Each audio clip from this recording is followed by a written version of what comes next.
तड़कापुर गांव में झुमरू नाम का नाई अपनी पत्नी शर्मीली के साथ रहता था। वो बड़ा ही आलसी किस्म का आदमी था और थोड़ा बेवकूफ भी, लेकिन शर्मीली बहुत ही समझदार और तेज दिमाग की थी। एक दिन झुमरू भागता हुआ घर आता है। क्या हुआ? ऐसे भागते हुए क्यों आ रही हो, जैसे तुम्हारे पीछे पागल कुत्ता पड़ गया हो? अरे अरे वो चौधरी के लोग मुझे पीटने के लिए आ रहे हैं। क्या कर दिया तुमने? मैं तो तंग आ चुकी हूँ तुम्हारी हरकतों से। मैंने क्या किया? मैंने तो कुछ भी नहीं किया। तो वो लोग क्या पागल हैं जो तुम पीटने आ रहे हैं? तभी दरवाजे पर, अरे ओ झुमरू के बच्चे, बाहर निकल। क्या हुआ भाई जी, क्या बात है? कहाँ गया झुमरू का बच्चा? तुम्हें पता है वह चौधरी जी की हजामत बनाते बनाते सो गया और उसने बालों के साथ चौधरी के कान भी काट दिए। ओहो, ये तो बहुत बुरा हुआ भाई। अब गांव में लोग उन्हें कनकटा चौधरी कहेंगे। अपनी बकवास बंद करो। और कहाँ है वह झुमरू का बच्चा? भाई उसे माफ कर दो, अभी तो वो घर पर नहीं है। वापस आता है तो मैं खुद उसे लेकर चौधरी जी के पास आऊंगी और उनके बचे हुए कान, नहीं मेरा मतलब है बचे हुए बाल कटवा दूंगी। कोई जरूरत नहीं है उसे लेकर हमारे सामने आने की। चौधरी के नौकर वापस चले जाते हैं और झुमरू कुछ दिनों तक घर के बाहर नहीं निकलता। सुनते हो, आज 4 दिन हो गए हैं तुम काम पर नहीं गए। कुछ काम नहीं करोगे तो घर कैसे चलेगा? तुम तो जानती हो कि मुझे काम करना बिल्कुल पसंद नहीं है और रोज रोज मेरे पीछे काम पर जाने के लिए मत पड़ा करो। ठीक है, थोड़ी दिनों में भीख मांगने के लिए तैयार हो जाओ। भीख क्यों मांगूंगा मैं? क्योंकि घर में रखा सारा राशन खत्म हो जाएगा, फिर भीख मांगकर ही गुजारा करना पड़ेगा ना। तुम्हारे आलस की वजह से कोई तुम्हें काम नहीं देता, हर समय तुम्हें सिर्फ सोना होता है। अब मुझे नींद आती है तो सोऊंगा ही ना। मुझे समझ नहीं आता दुनिया में कौन सा ऐसा इंसान है जो खड़े खड़े सोता है। अपनी नींद की वजह से तुमने कितने लोगों से दुश्मनी मोल ले ली है, अब तो कोई हमारी मदद भी नहीं करता। झुमरू अपनी नींद की वजह से कितने ही लोगों के बाल काटते काटते कान काट चुका था और कितने लोगों की तो आधी मूछें ही उड़ा चुका था। अब लोग झुमरू को हजामत के लिए नहीं बुलाते थे। एक दिन राजा जी के यहाँ 12 साल बाद बेटा हुआ है। उन्होंने अपना खजाना खोल दिया है, गरीबों को दिल खोल कर दान दे रहे हैं। तुम एक काम करो, राजमहल चले जाओ, महाराज से कुछ मांग कर लाओ। क्या मांग कर लाऊं? अब ये भी क्या मैं ही बताऊं? खुद के पास भी थोड़ा दिमाग है कि नहीं, वही लगा लो ना। झुमरू राजमहल जाता है। महाराज, मुझे भी कुछ दान में दे दीजिए। क्या चाहिए तुम्हें? बोलो, आज हम मुंह मांगा दान दे रहे हैं। महाराज, ये तो मेरी पत्नी ने नहीं बताया, पर आप कुछ भी दे दीजिए जो आपको ठीक लगे। अरे तुम कैसे आदमी हो? मैं मुंह मांगा दान दे रहा हूँ, तुम्हें जो चाहिए वो मांगो। महाराज, मुझे क्या चाहिए? मुझे तो बस सोने के लिए थोड़ी जमीन मिल जाए। ठीक है। महाराज झुमरू को गांव के बाहर एक जमीन का टुकड़ा देते हैं और झुमरू खुशी खुशी घर वापस जाता है। आ गए तुम? क्या लाए हो महाराज से? जल्दी से दो, मैं कुछ खाने का इंतजाम करती हूँ। महाराज ने मुझे जमीन का टुकड़ा दिया है। हे भगवान, तुम्हारे पास अकल है कि नहीं? हम जमीन के टुकड़े का क्या करेंगे? ये तो तुम्हारी गलती है। मैंने तुमसे पूछा था कि महाराज से क्या मांगना है, तुमने ही मुझे कुछ नहीं बताया। तो तुमने महाराज से क्या कहा? मैंने उनसे कहा कि आप मुझे कुछ भी दे दीजिए। महाराज ने कहा कि वह मुंह मांगा इनाम दे रहे हैं। वह बार बार मुझे ही पूछ रहे थे कि मुझे क्या चाहिए, इसलिए मैंने उनसे कह दिया तो मुझे तो जमीन पर सोने के लिए बस जगह चाहिए और महाराज ने मुझे जमीन का टुकड़ा दे दिया। हे भगवान, सिर्फ सोना और सोना ही तुम्हारी जिंदगी में है, इसके सिवा और कुछ भी नहीं। हमारे पास ना तो हल है ना खेत जोतने के लिए बैल, तो हम उस जमीन का क्या करेंगे? कैसे खेती करेंगे उस जमीन पर? तुम खुद चली जाती, तुमने मुझे क्यों भेजा? बस यही गलती कर दी मैंने जो तुम्हें महाराज के पास भेज दिया। शर्मीली बहुत समझदार थी, उसने ठान लिया था कि वो इस जमीन पर खेती करेगी। रात भर सोचने के बाद दूसरे दिन सुबह झुमरू को लेकर उस जमीन पर जाती है। मेरी बात ध्यान से सुनो जी, मैं जैसे जैसे करूंगी मुझे देखकर बस वैसे ही करते जाना और किसी से कुछ कहने की जरूरत नहीं है। ठीक है। शर्मीली और झुमरू जमीन पर इधर उधर घूमने लगते हैं जैसे वो कुछ ढूंढ रहे हों। जैसे ही एक राहगीर को देखते तो जमीन पर बैठ जाते। लोगों को ऐसा लगता कि वे दोनों उन्हें देखकर रुक गए। राहगीरों के साथ साथ नगर के 5 बड़े चोरों की नजर भी शर्मीली और झुमरू पर पड़ती है। ऐसा लगता है कि ये दोनों कुछ ढूंढ रहे हैं इस जमीन पर। तुम बिल्कुल ठीक बोल रहे हो, मुझे भी ऐसा ही लग रहा है, क्योंकि जब वे दोनों किसी को आते देखते हैं तो एकदम से रुक जाते हैं, मानो वह किसी दूसरे को ये नहीं बताना चाहते हैं कि वह दोनों क्या ढूंढ रहे हैं। काफी देर के बाद उनमें से एक चोर शर्मीली के पास आता है। क्या हुआ बहन, कुछ ढूंढ रही हो क्या? नहीं नहीं, मैं तो कुछ भी नहीं ढूंढ रही। अरे बहन, तुम मुझे बता सकती हो। अगर तुम बताओगी तो मैं भी तुम्हारा मदद करूंगा।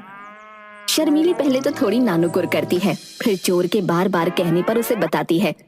भाई, ये जमीन मेरे दादाजी की है। बहुत साल पहले उन्होंने इस जमीन में सोने और चांदी से भरा घड़ा कहीं पर दबा दिया था। उस जगह का सही पता बताने से पहले ही उनकी मृत्यु हो गई।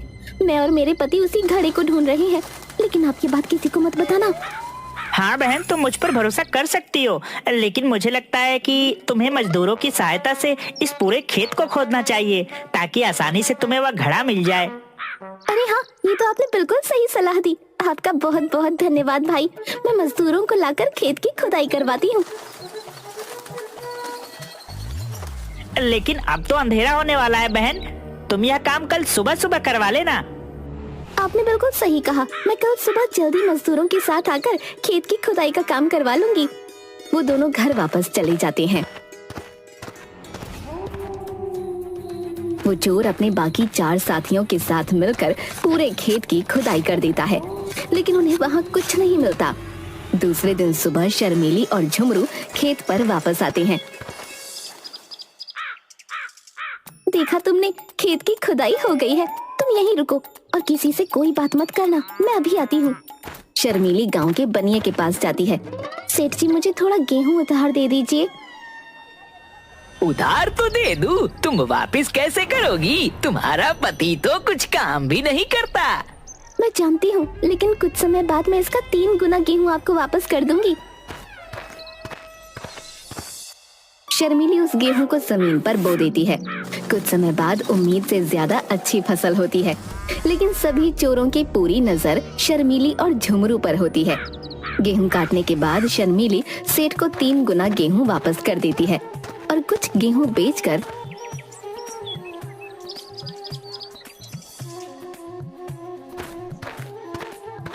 थोड़े सोने और चांदी के सिक्के खरीदती है। उस रात चोर शर्मीली के घर आते हैं। इस फसल में तुम्हें हमें भी हिस्सा देना होगा, क्योंकि तुम तो जानती हो उस जमीन को खेती लायक खोदकर हमने ही तैयार किया था। मैंने तुम्हें बताया तो था, उस जमीन में सोना मौजूद है। तुम इतनी मेहनत करने के बाद भी उसे हासिल नहीं कर सके, लेकिन वो घड़ा मुझे मिल गया और मेरे पास है। तुम्हारा उस पर कोई हक नहीं। मैं तुम्हें कुछ नहीं दूंगी। ठीक है, तुम संभाल कर रहना, हम अपना हिस्सा खुद ले लेंगे।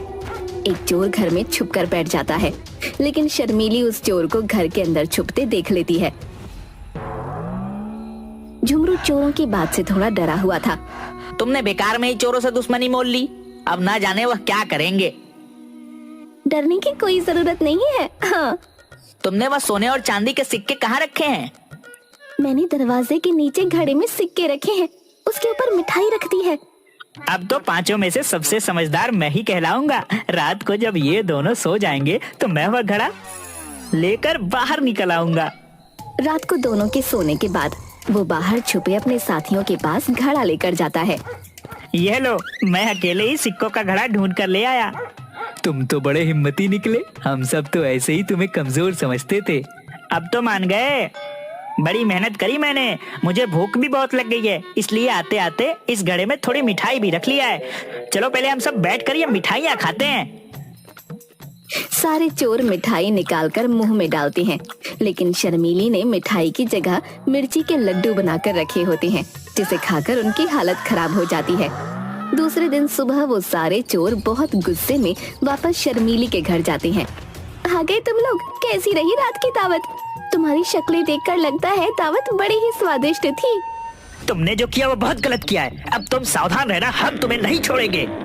एक चोर मौका पाकर वहाँ छुप जाता है। शर्मीली उस चोर को छुपते हुए देख लेती है। रात को तुमने उन सिक्कों को कहाँ रखा है? मुझे तो चोरों की बात से डर लग रहा है, ना जाने वह क्या करेंगे। तुम फिक्र मत करो, मैंने उन सिक्कों को नीम के पेड़ पर लटका दिया है। वहाँ उन चोरों को क्या, उनके परदादाओं को भी शक नहीं होगा।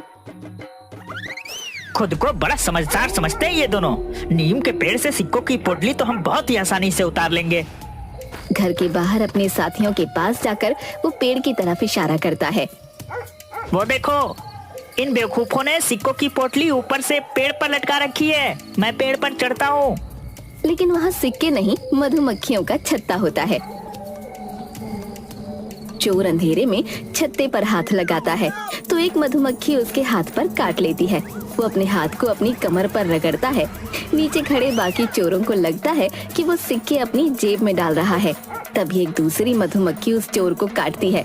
वो फिर से अपने हाथ को जोर से झटकता है। तुम ये जो कर रहे हो वो ठीक नहीं है। आज तक हमने जो भी चोरियां की हैं, वह सब मिल बांट कर लिया है। आज तुम बेईमानी कर रहे हो। मुझे किसी ने काटा। तभी दूसरी मधुमक्खी उसके सीने पर काटती है। चोर जोर जोर से अपना हाथ सीने पर मारने लगता है। नीचे खड़े चोरों को अब लगता है कि वो सिक्के अपनी ऊपर की जेबों में भर रहा है। हमारे साथ बेईमानी करने की सजा तुम्हें जरूर मिलेगी। रुक जाओ, मैं भी पेड़ पर चढ़ता हूँ। मधुमक्खी ने उसे भी काटा। उसने भी अपना हाथ अपनी कमर पर मारा।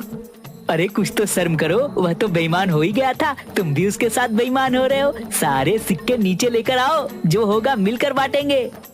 दूसरा चोर कुछ बोलता उसके पहले ही दूसरी मधुमक्खी ने उसे काट लिया।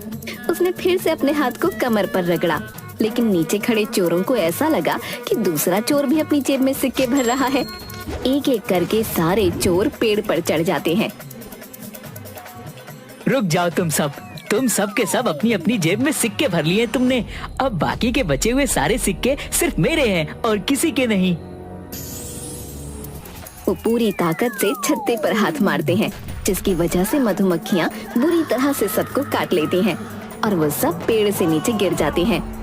मुझे नहीं लगता कि अब वो पांचों चोर कभी हमारे घर की तरफ वापस आएंगे। लेकिन कुछ समय बाद घर के बाहर कुछ आवाज आने लगी। ये तो उन चोरों की आवाज है, ये फिर से वापस आ गए। लेकिन कोई बात नहीं, मैंने इन बेवकूफों को पहले भी चकमा दिया है और आज तो इनको सबक सिखा कर रहूंगी। उसने अपने पति की हजामत करने का उस्तरा हाथ में मजबूती से पकड़ा और खिड़की के पास खड़ी हो गई। एक चोर ने खिड़की से अंदर झांका तो शर्मीली ने उसकी नाक काट दी। खिड़की पर कोई नुकीली चीज टंगी हुई है, ध्यान से। एक एक करके सारे चोरों ने खिड़की से अंदर जाने की कोशिश की और शर्मीली ने सबकी नाक काट दी। सिर्फ एक चोर की नाक बच गई। वो किसी तरह अपने साथियों को लेकर वहाँ से हकीम के पास गया। मुझे लगता है कि अब ये चोर कभी वापस नहीं आएंगे। उन्हें काफी सजा मिल चुकी है। तुम सही कह रही हो, मेरे साथ रहकर समझदार हो गई हो तुम। दूसरी तरफ चोरों को ये समझ आ चुका था कि वो इतनी आसानी से शर्मीली से कुछ नहीं ले सकते, इसलिए वो भेष बदलकर राजा के पास उसकी शिकायत लेकर जाते हैं। महाराज, शर्मीली और झुमरू ने हमसे अपनी फसल का आधा हिस्सा देने की बात कहकर अपने खेत में खुदाई का काम करवाया, लेकिन बाद में जब फसल अच्छी हुई तो वह अपनी बात से मुकर गए। वह दोनों हमें फसल में कोई हिस्सा नहीं दे रहे। महाराज, आप हमें न्याय दिलाइए। शर्मीली और झुमरू को दरबार में बुलाया जाए। महाराज की जय हो। महाराज, इन पांचों ने जो भी कहा है सब झूठ है। मैं भला क्यों इन्हें अपनी फसल का हिस्सा दूं?